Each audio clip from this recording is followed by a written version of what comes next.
किसी कंडक्टर का लेंथ जितना ज़्यादा रहेगा वो कंडक्टर का रेजिस्टेंस भी उतना ही ज़्यादा होगा। तो अगर वायर मोटा है तो उसका रेजिस्टेंस कम होगा, वायर लंबा है तो उसका रेजिस्टेंस ज़्यादा होगा। एरिया जैसे जैसे बढ़ता जाएगा वैसे वैसे रेजिस्टेंस कम होता जाएगा। अगर हम लेंथ को चेंज करेंगे तो area of cross section automatic change हो जाएगा, लेकिन उसका वॉल्यूम कांस्टेंट रहेगा। तो आज की क्लास शुरू करते हैं। कल हमने क्या क्या पढ़ा था? रेजिस्टिविटी एंड रेजिस्टेंस के बारे में। रेजिस्टेंस का हमने फॉर्मूला भी डिराइव किया था। क्या हमने फॉर्मूला डिराइव किया था, कुछ याद है? क्या डिराइव किया था हमने रेजिस्टेंस का फार्मूला? हाँ, R equals to rho L upon a, ये हमने डिराइव किया था, है ना। इससे क्या क्या चीज़ें पता चल रही है?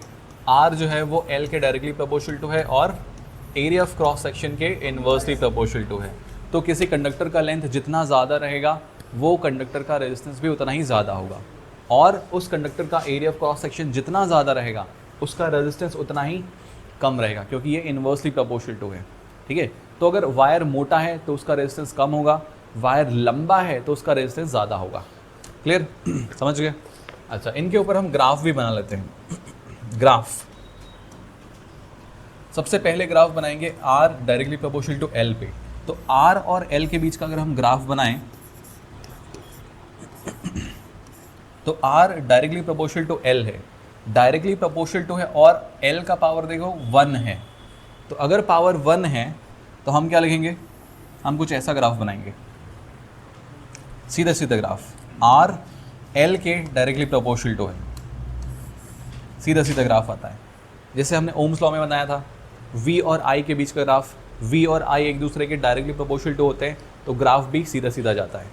ठीक है, तो कोई भी दो चीज़ें जिसके बीच में डायरेक्टली प्रोपोर्शनल टू होता है उसका ग्राफ हमेशा ऐसा बनता है, हमेशा। क्लियर? अच्छा, अब R inversely proportional to A है, इसका ग्राफ बनाते हैं।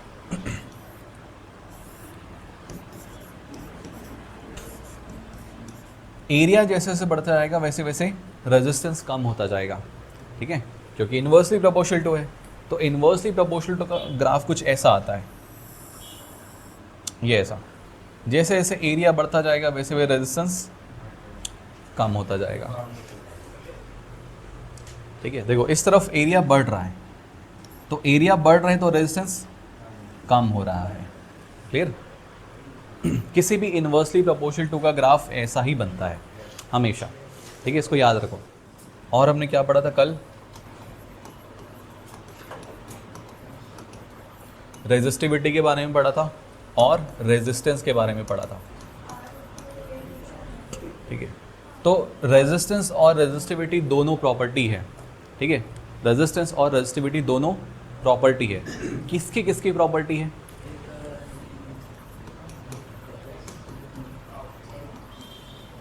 Resistance is the property of, है ना, और resistivity is the property of. Resistivity क्या चीज़ की प्रॉपर्टी है? रेजिस्टिविटी सब्सटेंस या मटेरियल की प्रॉपर्टी है। ठीक है, अब इस मटेरियल से हम किसी भी शेप का, किसी भी लेंथ का, किसी भी एरिया ऑफ क्रॉस सेक्शन का ऑब्जेक्ट बना सकते हैं। और जो रेजिस्टेंस है ये क्या चीज़ की प्रॉपर्टी है?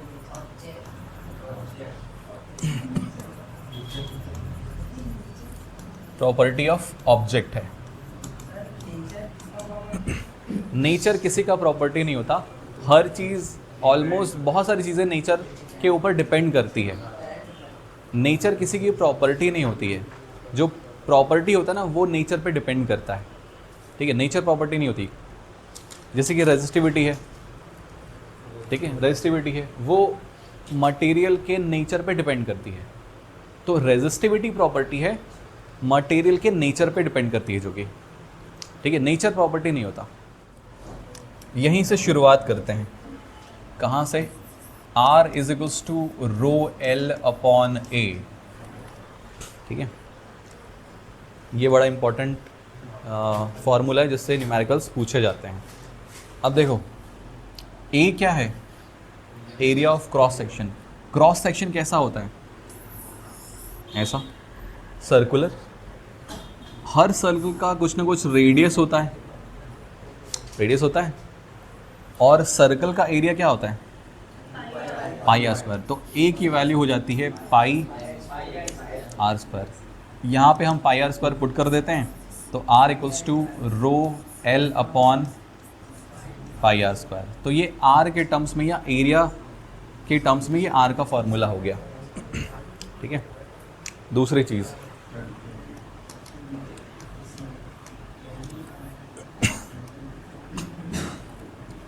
देखो किसी भी मटेरियल का जो वॉल्यूम है वो कांस्टेंट रहता है। जैसे कोई वायर है, उसको हम कितना भी खींच दे या कितना भी दबा दें, जैसे वायर है उसको अगर हम खींचते जाएंगे तो क्या होगा, वो पतला होता जाएगा, स्ट्रेच होगा, मतलब पतला होगा ना, और फिर अल्टीमेटली वो टूट जाएगा। तो खींचेंगे तो वायर पतला होगा और अगर दबाएंगे तो मोटा होगा। तो अगर पतला होगा तो एरिया ऑफ क्रॉस सेक्शन कम होता चला जाएगा क्योंकि वायर पतला हो रहा है, और अगर दबाएंगे तो वायर मोटा होगा तो एरिया ऑफ क्रॉस सेक्शन भी बढ़ता चला जाएगा। ठीक है, तो अगर हम लेंथ को कम या फिर ज़्यादा करते हैं तो उससे area of cross section automatic change हो जाता है। ठीक है, अगर हम लेंथ को चेंज करेंगे तो area of cross section automatic change हो जाएगा, लेकिन उसका वॉल्यूम कांस्टेंट रहेगा। लेंथ कितना भी बढ़ा दो या कितना भी कम कर दो, या एरिया ऑफ क्रॉस सेक्शन कितना भी बढ़ा लो या कितना भी कम कर लो, वॉल्यूम ऑफ मटेरियल हमेशा कांस्टेंट रहता है। क्लियर, वॉल्यूम ऑफ मटेरियल हमेशा कांस्टेंट होता है। तो ये जो फॉर्मूला है इसको हम वॉल्यूम के टर्म्स में लाएंगे। ठीक है, अब एक फॉर्मूला पढ़े हो, volume equals to length into breadth into height होता है। Normal length into breadth into height होता है। तो ब्रेड्थ इनटू हाइट को हम एरिया बोल सकते हैं। किसी भी दो तरह के जो लेंथ होते हैं उसका जो प्रोडक्ट होता है उसको हम एरिया बोल सकते हैं। इनटू एल लिखा जा सकता है,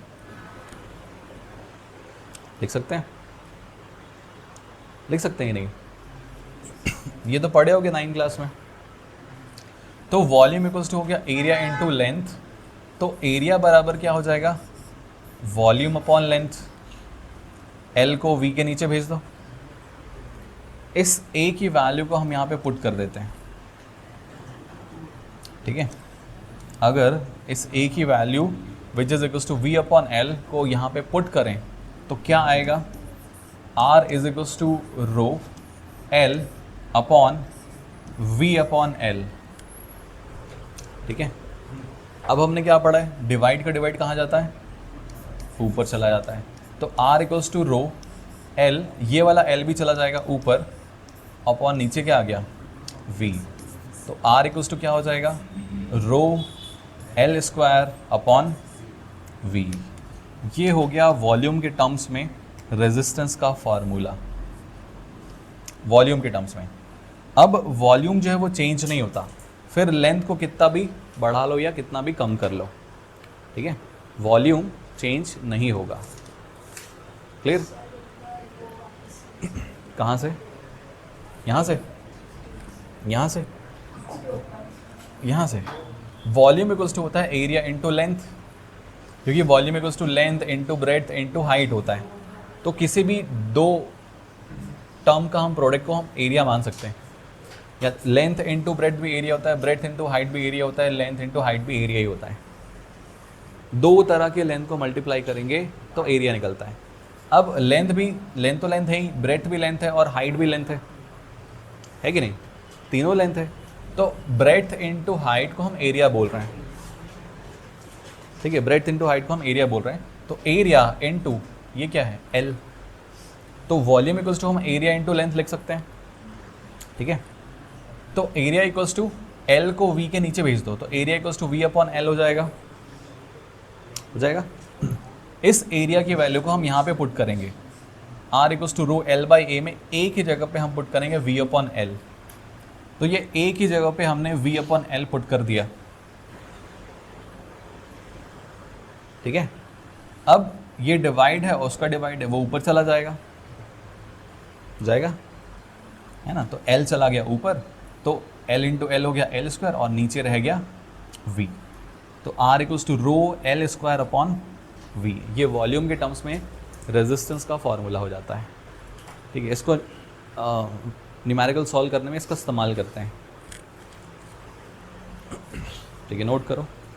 अब इसके ऊपर कुछ न्यूमेरिकल्स करते हैं, ओम्स लॉ और रेजिस्टेंस के ऊपर। ठीक है, numerical number 1, a heater of resistance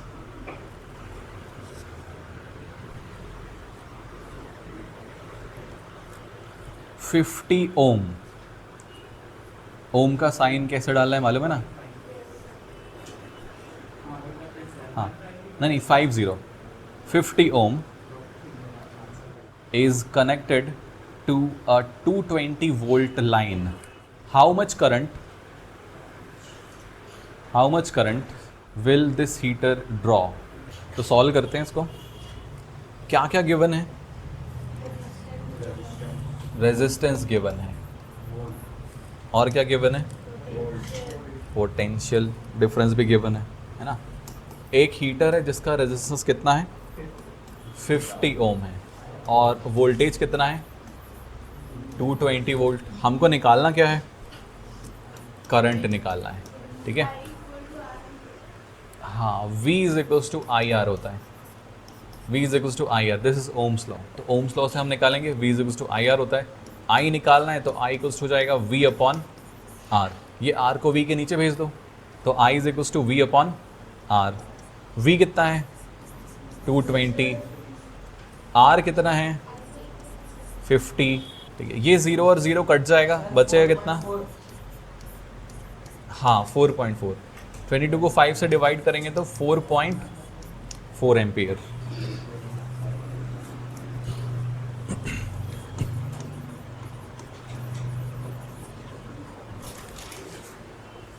चलो नेक्स्ट क्वेश्चन है, calculate the resistance of a conductor if the current flowing through it is 0.2 ampere when the applied potential difference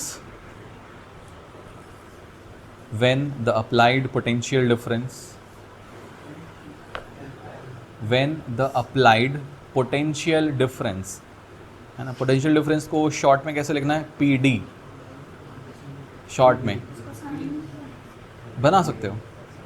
applied potential difference is 0.8 volt. क्या क्या given है? I और V given है। तो I कितना है? 0.2 ampere. Potential difference कितना given है? 0.8 वोल्ट गिवन है। ठीक है, अच्छा, ओम्स लॉ क्या होता है?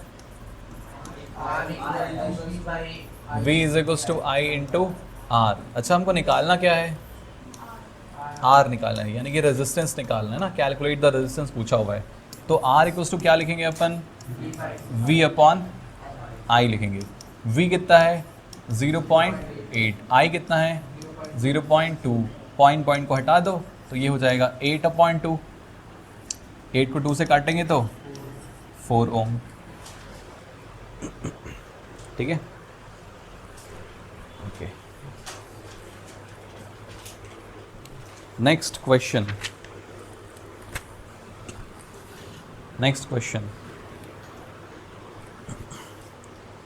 we have a copper wire of resistance capital R,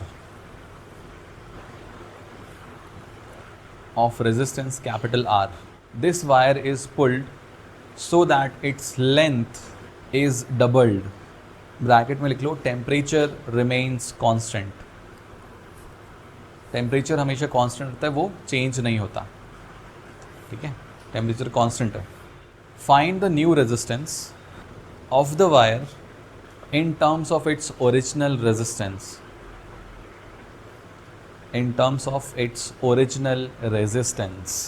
देखो क्वेश्चन में क्या गिवन है? एक कॉपर का वायर है। ठीक है, कॉपर का वायर है जिसका इनिशियल रेजिस्टेंस दिया हुआ है।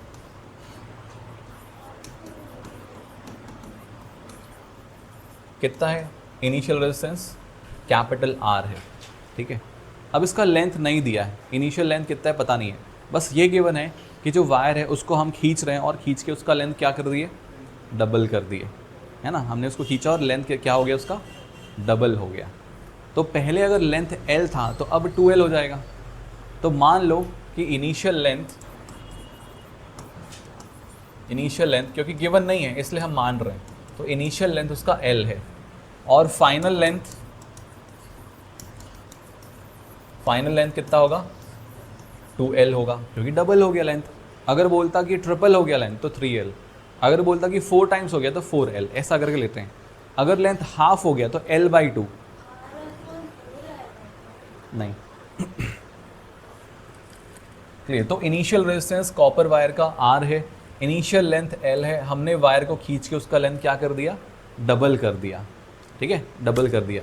अब हम वायर को खींचेंगे तो उसका लेंथ डबल तो होगा, वायर पतला भी होगा, वायर पतला भी होगा, मतलब area of cross section change हो जाएगा, होगा। तो हमको एरिया ऑफ क्रॉस सेक्शन के बारे में कुछ भी गिवन नहीं है क्वेश्चन में, तो हम क्या करेंगे, जो रेजिस्टेंस का फॉर्मूला होता है उसमें से एरिया ऑफ क्रॉस सेक्शन हटाएंगे और उसकी जगह पे वॉल्यूम लेकर आएंगे, जैसे हमने इसके पहले किया था। ठीक है, फॉर्मूला क्या पढ़ा था हमने, R = ρL/A। वॉल्यूम की टर्म्स में हमने क्या फार्मूला पढ़ा था, R = ρL²/V। जब भी ऐसा क्वेश्चन बनाओगे और अगर इस टर्म को इस्तेमाल करना है तो यहाँ से यहाँ तक का डेरिवेशन करके दिखा देना।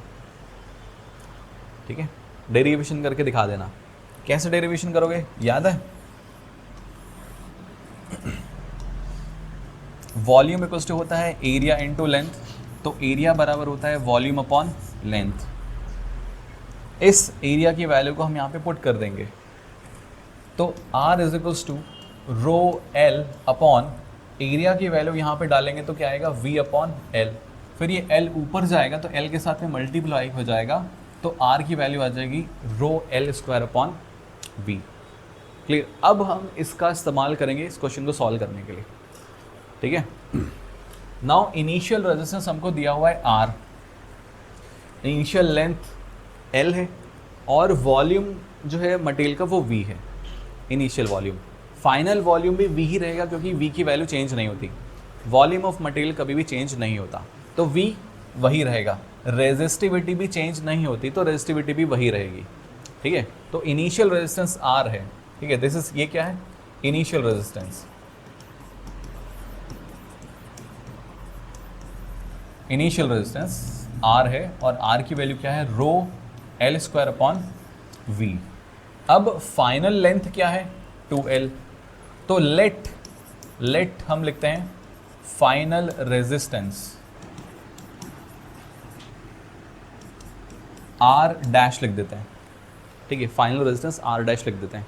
तो R' बराबर क्या होगा, रो चेंज नहीं होगा, V वो भी चेंज नहीं होगा, चेंज क्या होगा, लेंथ होगा। अब जहाँ पे L है वहाँ पे हम लिखेंगे 2L। ठीक है, जहाँ पे L है वहाँ पे हम क्या लिखेंगे, 2L। तो 2L और इसका स्क्वायर। ठीक है, 2L का स्क्वायर, या ऐसा भी मान सकते हो, ये जो फाइनल लेंथ है लेट उसको लिख दो L', ये हम लेट कर रहे हैं, L' = 2L। ठीक है, तो R' बराबर हम क्या लिखेंगे, R' बराबर हम क्या लिखेंगे, R = ρL'²/V। फिर उसके बाद ये L' की वैल्यू है 2L, उसको यहाँ पे पुट किया और उसका स्क्वायर हो गया। क्लियर? यहाँ तक आया समझ में? ओके।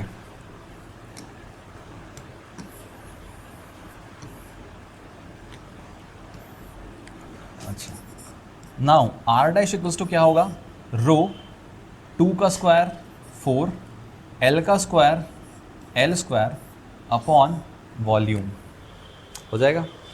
ओके, देखो ये जो 4 है मैं इसको सामने लिख रहा हूँ, 4 रो L² अपॉन V लिख सकते हैं, इसको मैंने ब्रैकेट में डाल दिया। अब रो L² अपॉन V ये R की भी वैल्यू है, तो क्या इसकी जगह पे मैं R लिख सकता हूँ, लिख सकते हैं। तो R' बराबर क्या हो गया, देखो 4 times of R। Final resistance is equals to 4 times of initial resistance. यही क्वेश्चन ने बोला था कि फाइनल रेजिस्टेंस निकाल के दिखाओ in terms of initial resistance. तो फाइनल रेजिस्टेंस इनिशियल रेजिस्टेंस के टर्म्स में क्या हो गया, 4 टाइम्स हो गया, यानी कि पहले अगर रेजिस्टेंस 10 ओम था तो अभी वो 40 हो गया, 4 टाइम्स बढ़ गया। ठीक है, समझ में आया क्यों बढ़ रहा है? क्योंकि वायर है उसको हम खींच रहे हैं, तो खींच रहे हैं तो वो लंबा हो रहा है। लंबा अगर वायर होगा तो उसका रेजिस्टेंस बढ़ेगा, क्योंकि रेजिस्टेंस लेंथ के डायरेक्टली प्रोपोर्शनल टू होता है। लेंथ बढ़ेगा तो रेजिस्टेंस भी बढ़ेगा, तो हम लेंथ बढ़ा ही तो रहे हैं, तो रेजिस्टेंस बढ़ रहा है। दूसरा, जब हम लेंथ बढ़ाते हैं खींच करके तो एरिया ऑफ क्रॉस सेक्शन क्या होता है? कम हो जाता है। और आर के बारे में हमने क्या पढ़ा था? जो आर है वो एरिया ऑफ क्रॉस सेक्शन के इन्वर्सली प्रोपोर्शनल टू होता है। तो जब हम खींच रहे हैं वायर को तो ए की वैल्यू क्या होती है? ए की वैल्यू कम हो जाती है। जब हम वायर को खींचते हैं तो लेंथ बढ़ता है और एरिया ऑफ क्रॉस सेक्शन कम हो जाता है। तो लेंथ बढ़ रहा है तो रेजिस्टेंस बढ़ेगा, एरिया ऑफ क्रॉस सेक्शन कम हो रहा है तो भी उसका रेजिस्टेंस बढ़ेगा। दोनों फैक्टर रेजिस्टेंस के इंक्रीज होने को सपोर्ट कर रहे हैं। क्लियर हुआ? समझ में आया? तो इसीलिए जब भी हम किसी वायर को खींचते हैं और उसका लेंथ बढ़ाते हैं तो उसका रेजिस्टेंस बढ़ जाता है, कभी भी कम नहीं होता। क्लियर हुआ? ओके, नोट करो उसको। नेक्स्ट क्वेश्चन है, an aluminium wire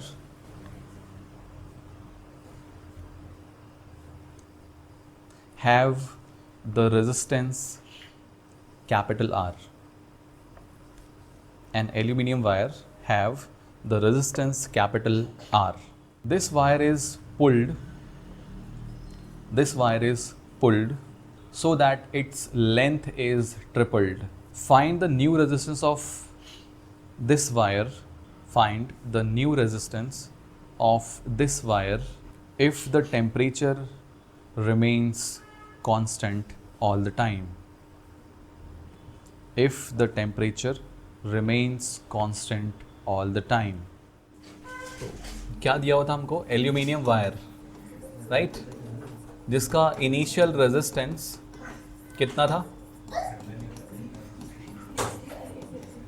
capital R. ठीक है, अच्छा, इनिशियल लेंथ कितना था? इनिशियल लेंथ कितना था नहीं पता अपने को, तो अपन लेट कर रहे हैं। ठीक है, let initial length is small L. अब हमने क्या किया? इस वायर को खींच दिया, खींच के क्या किया हमने? उसका लेंथ को ट्रिपल कर दिया। ठीक है, तो लेट फाइनल लेंथ कितना हो गया? 3 टाइम्स ऑफ एल, और इस 3 टाइम्स ऑफ एल को हम लेट एल डैश मान लेते हैं। एंड फाइनल रेजिस्टेंस हमको निकालना है, तो लेट फाइनल रेजिस्टेंस हम मान लेते हैं आर डैश। फॉर्मूला क्या होता है? R equals to rho L square upon V, है ना, वॉल्यूम के टर्म्स में यही होता है फॉर्मूला। ये हो गया इनिशियल रेजिस्टेंस। फाइनल रेजिस्टेंस क्या लिखेंगे हम? R dash equals to rho L dash square upon V लिखेंगे। नाउ एल डैश की वैल्यू 3L यहाँ पे पुट कर दो, तो आर डैश इज इक्वल्स हो जाएगा रो इंटू 3L का स्क्वायर अपॉन वी। ये हो जाएगा 3 का स्क्वायर 9, L का स्क्वायर L स्क्वायर अपॉन वी। 9 को हम सामने ले आते हैं तो rho L square upon V हो जाएगा। इसकी वैल्यू है, यहाँ से देखो, यहाँ से R। ठीक है, तो 9 टाइम्स ऑफ R, ये हो गई R डैश की वैल्यू। तो फाइनल रेजिस्टेंस इनिशियल रेजिस्टेंस का 9 टाइम्स हो जाएगा। ठीक है, अब ध्यान दो, ये तो जब हमने लेंथ डबल किया था तो फाइनल रेजिस्टेंस कितना आ रहा था? 4R। जब हमने ट्रिपल किया तो 9R। अगर हम 4 टाइम्स कर देंगे तो 16R, यानी कि लेंथ के स्क्वायर के टाइम्स हो जाता है। ठीक है, जो न्यू रेजिस्टेंस है वो क्या हो जाता है? इनिशियल रेजिस्टेंस का कितना टाइम्स? L स्क्वायर टाइम्स हो जाता है। ठीक है, L स्क्वायर टाइम्स हो जाता है। तो L की वैल्यू अगर 2 टाइम्स हो जाएगी तो नया रेजिस्टेंस 4 टाइम्स ऑफ हो जाएगा। अगर L की वैल्यू, न्यू रेजिस्टेंस की वैल्यू 3 टाइम्स हो जाएगी तो न्यू रेजिस्टेंस की value 9 times of old resistance हो जाएगी। अगर हम लेंथ 4 टाइम्स कर देंगे तो नए रेजिस्टेंस की वैल्यू 16 टाइम्स हो जाएगी। अगर हम लेंथ 5 टाइम्स कर दें तो न्यू रेजिस्टेंस की वैल्यू 25 टाइम्स हो जाएगी। ठीक है, एंड सो ऑन ऐसे चलता रहता है। Clear? Okay, next question. A piece of wire of resistance 20 ohm is drawn out so that its length is increased to twice its original length. Calculate the resistance of the wire in the new condition. Initial resistance हमको given है कितना 20 ओम, ठीक है। अच्छा, initial length कितना है L, final length कितना हो गया 2L, ठीक है 2L हो गया। फाइनल रेजिस्टेंस हमने R डैश माना, तो R dash equals to rho L dash का स्क्वायर अपॉन V होता है। ये जो फाइनल लेंथ है इसी को हम क्या बोलते हैं L डैश, ठीक है।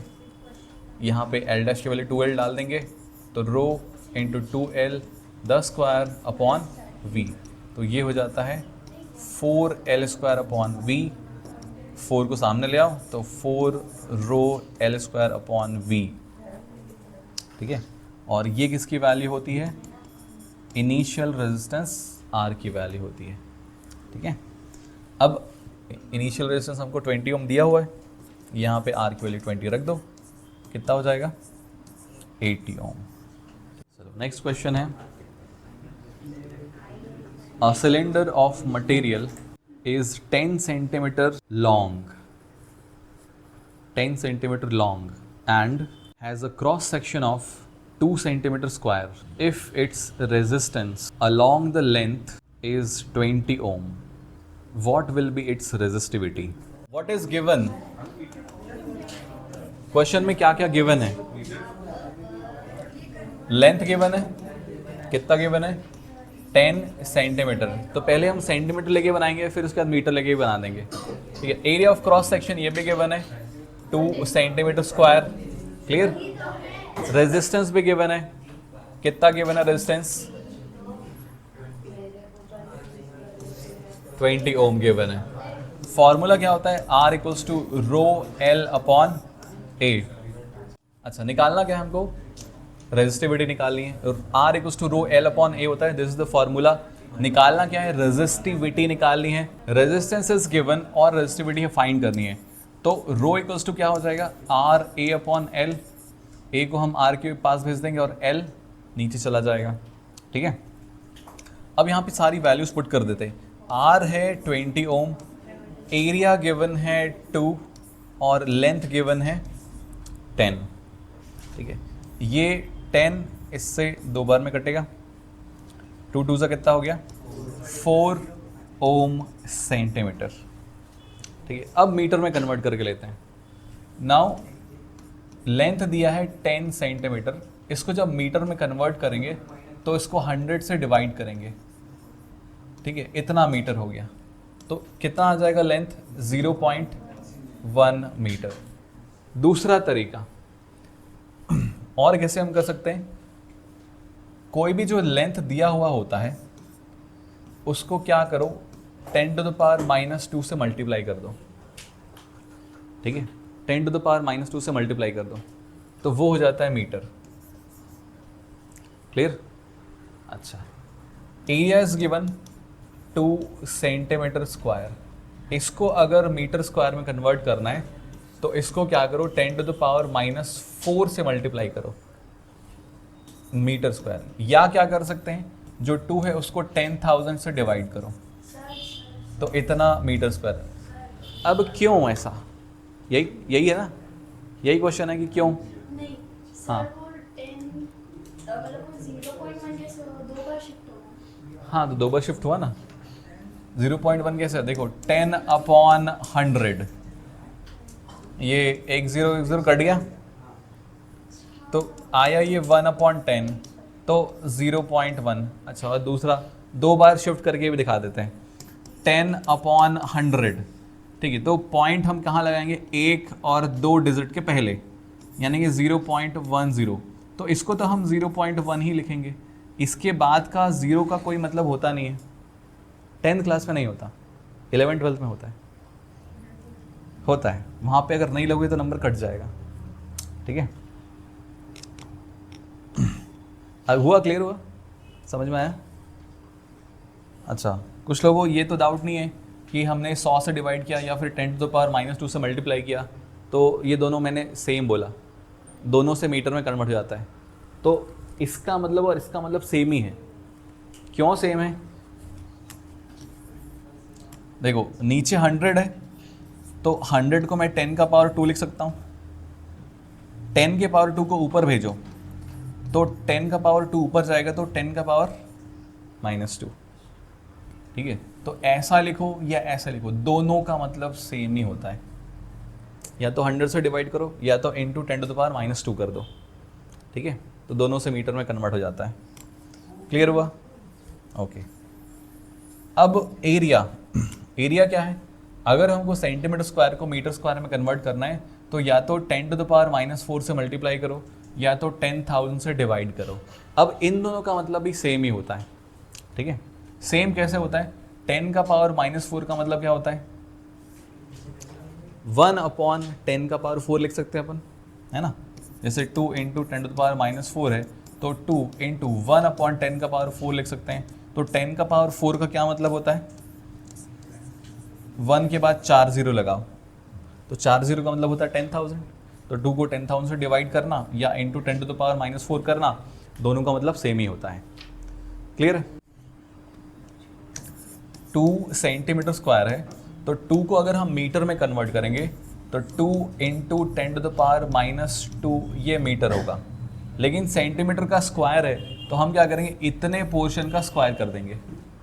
ठीक है, तो इंटू ये हो जाएगा 10 टू द पावर 2 का पावर 2 है, तो -4 और ये मीटर का स्क्वायर। तो इस तरीके से सिमिलरली मिलीमीटर को भी हम मीटर में कन्वर्ट कर सकते हैं। जैसे कि मान लो 2 मिलीमीटर होता, 2 मिलीमीटर स्क्वायर, तो 1 मिलीमीटर बराबर कितने metre? 10 to the power -3 metre. ठीक है, 1 मिलीमीटर बराबर 10 टू द पावर -3 मीटर। तो मिलीमीटर का स्क्वायर है, तो इतने का स्क्वायर कर दो, 6 होगा। 2 इंटू 10 टू द पावर का पावर मल्टीप्लाई होता है। ठीक है, तो 3 2 से कितना हो जाएगा? -6 मीटर स्क्वायर। अभी जैसे यहाँ पे वायर का जो थिकनेस है वो हमको क्या दिया है, या area of cross section centimetre square में दिया है। हो सकता है वो मिलीमीटर में ही दे दे, बहुत पतला वायर है, मिलीमीटर में भी हो सकता है। ठीक है, ऐसा, तो इसको ध्यान में रखना।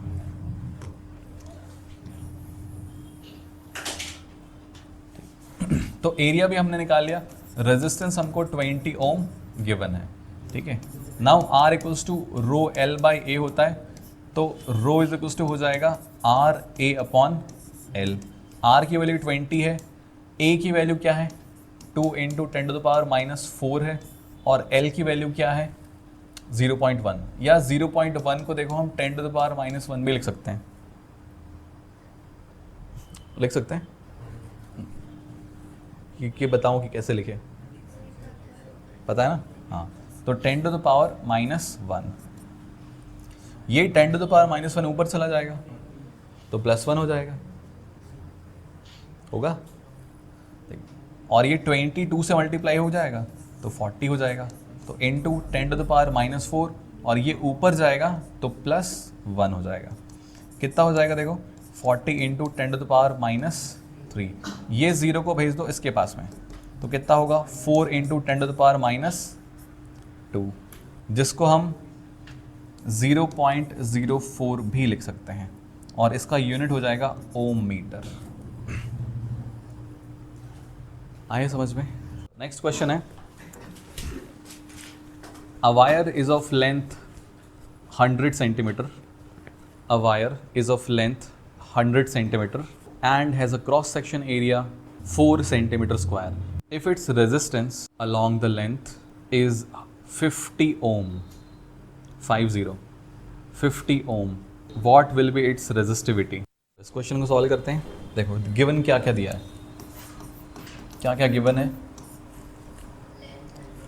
लेंथ गिवन है विच इज 100 सेंटीमीटर, और एरिया ऑफ क्रॉस सेक्शन भी गिवन है 4 सेंटीमीटर स्क्वायर।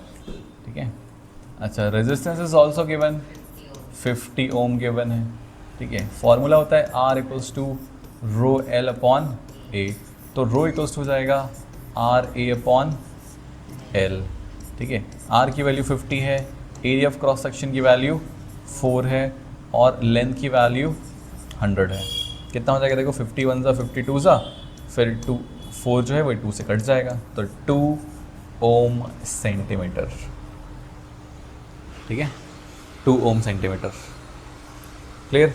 अब इसको अगर हम मीटर में बनाएं, मीटर में कन्वर्ट करके बनाएं, तो मीटर में L बराबर 100 सेंटीमीटर होता है ना, L बराबर 100 सेंटीमीटर दिया हुआ है। इसको अगर मैं मीटर में कन्वर्ट करूं तो 100 सेंटीमीटर को अगर मीटर में कन्वर्ट करना है तो 100 से डिवाइड कर दो, तो इतना मीटर, तो कितना हो जाएगा 1 मीटर। वैसे 100 centimetre is equals to 1 metre ही होता है, राइट। अच्छा, एरिया कितना दिया है 4 सेंटीमीटर स्क्वायर, तो सेंटीमीटर स्क्वायर को अगर हम मीटर में कन्वर्ट करें मीटर स्क्वायर में, तो इंटू 10⁴ है ना, 10⁻⁻4 से मल्टीप्लाई करते हैं। क्लियर। अच्छा, नाउ अब सबकी वैल्यू को यहाँ पुट कर दो। आर हमको गिवन है 50 ओम, तो R equals to rho l by a है ना, तो rho equals to R a upon l, तो आर दिया है 50, ए है 4 इंटू 10⁻⁻4 अपॉन लेंथ गिवन है 1। 54 का कितना हो जाता है 200 इंटू 10⁻⁻4 ओम मीटर। ठीक है, क्लियर है। हाँ, ये कट जाएगा। ये जो 200 है इसको मैं 2 इंटू 10⁻2 लिख सकता हूँ, इंटू 10⁻⁻4 ओम मीटर। ठीक है, तो देखो ये अगर बेस सेम है तो पावर ऐड हो जाते हैं, तो 10⁻2 - 4, तो 2 में से 4 को माइनस करेंगे तो कितना आएगा 10⁻2 ओम मीटर। क्लियर। तो ऐसा आंसर लिखोगे तब भी करेक्ट है, और 2 इंटू 10⁻2 है तो इसको हम 10⁻2 को नीचे भेज सकते हैं, -2 को नीचे भेजेंगे तो 10⁻2 हो जाएगा, और 10⁻2 का क्या मतलब होता है 100, तो 2 को अगर 100 से डिवाइड करेंगे तो ये आएगा 0.02 ओम मीटर। क्लियर। ओके, तो बाकी नेक्स्ट क्लास में करेंगे।